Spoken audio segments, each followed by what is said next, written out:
Hello guys, so let us start with pure resistive circuit, right. Pure resistive circuit क्या होता है? जब हम एसी सिग्नल एसी सिग्नल सिर्फ रेजिस्टेंस को अप्लाई करेंगे, राइट, तो इसको बोलेंगे प्योर रेजिस्टिव सर्किट। या फिर ऐसा सर्किट जिसमें सिर्फ रेजिस्टर हो और एसी सर्किट हमने अप्लाई किया है, तो ऐसे सर्किट को बोलेंगे हम pure resistive circuit, right? So we will see AC applied to pure resistance, right?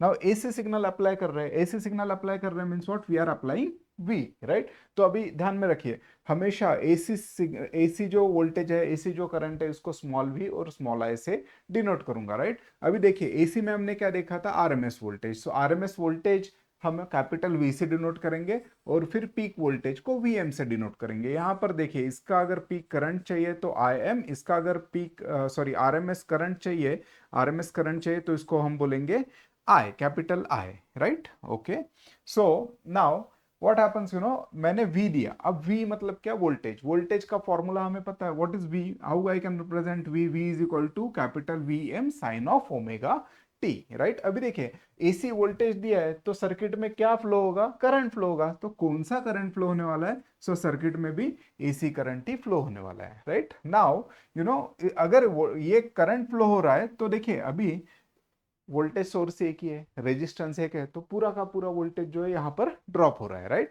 So as the current is flowing in this circuit, some voltage will get drop across this resistance, and what is that voltage? So मैं small vr लिख रहा हूँ, right? Small vr means what? AC voltage which is getting drop across this resistance, and that will be the total applied voltage V, right?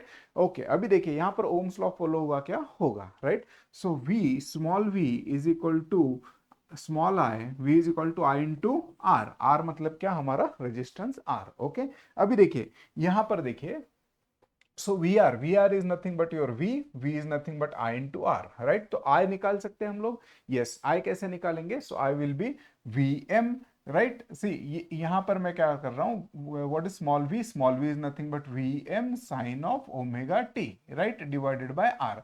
सो ये जो है, ये V M bye are है। इसको हम क्या लिख सकते हैं? इसको लिख सकते हैं हम I M, right. So I M क्या बन गया आपका? आई एम बन गया V M divided by R. I M मतलब क्या? Peak current value. वीएम मतलब क्या? Peak voltage value, right. Okay, तो देखिए इसमें क्या हो रहा है, हमारा जो वोल्टेज था वी क्या था? V M sine of omega T, right.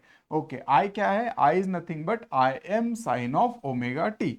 तो यहां पर देखिए, इसको हम कैसे लिख सकते हैं? Capital V M at an angle of, देखिए हम कैसे लिख सकते हैं? v is equal to V M sine of omega t plus theta को हम कैसे लिख सकते हैं?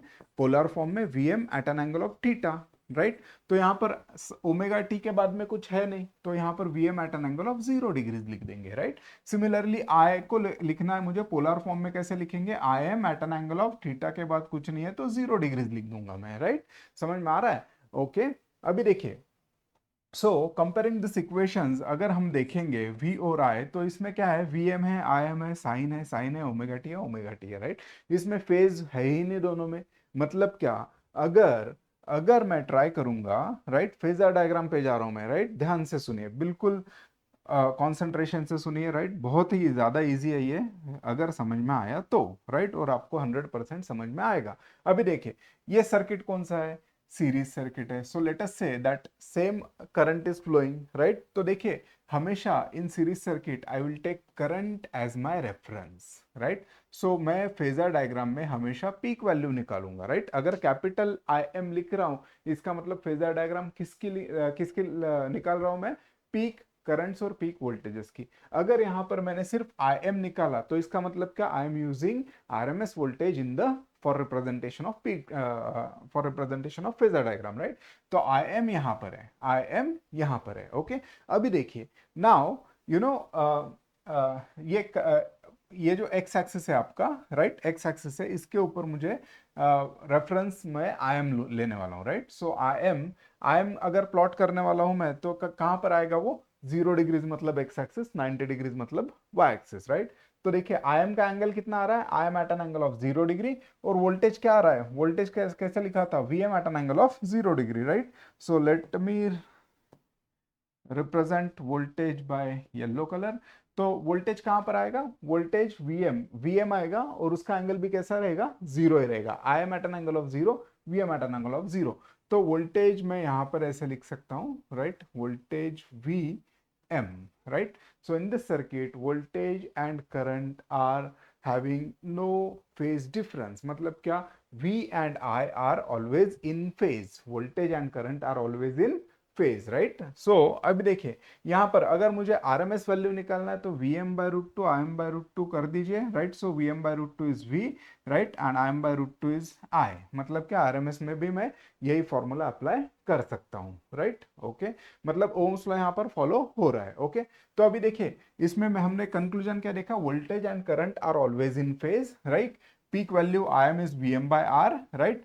फेजर डायग्राम कैसा है, दोनों का डायरेक्शन सेम है, ओवरलैप हो रहा है, वोल्टेज और करंट ओवरलैप हो रहे हैं, right. And then Ohm's law हमारा अप्लाई हो रहा है। अभी देखते हैं हम लोग, राइट। सो ये जो सर्किट है इसमें एक्चुअल में कैसा होता है। सो एक्चुअल में ऐसा होता है, फेजर डायग्राम देखा था हमने, V is equal to V M at an angle of 0 degrees, I is equal to I M at an angle of 0 degrees, right. तो अभी देखिए अगर इसका मतलब ये है कि V का मतलब क्या, Vm sine of omega t. If this is the voltage wave form, if this is the voltage wave form, then current wave form and voltage wave forms both are in phase, both are in phase. मतलब दोनों एक ही जगह से चालू होंगे, right, एक ही angle पे चालू होंगे, एक ही एंगल पे खत्म होंगे। ऐसे दो वेवफॉर्म्स को क्या बोलेंगे हम, this voltage, this is current and this is voltage, both are in phase, right.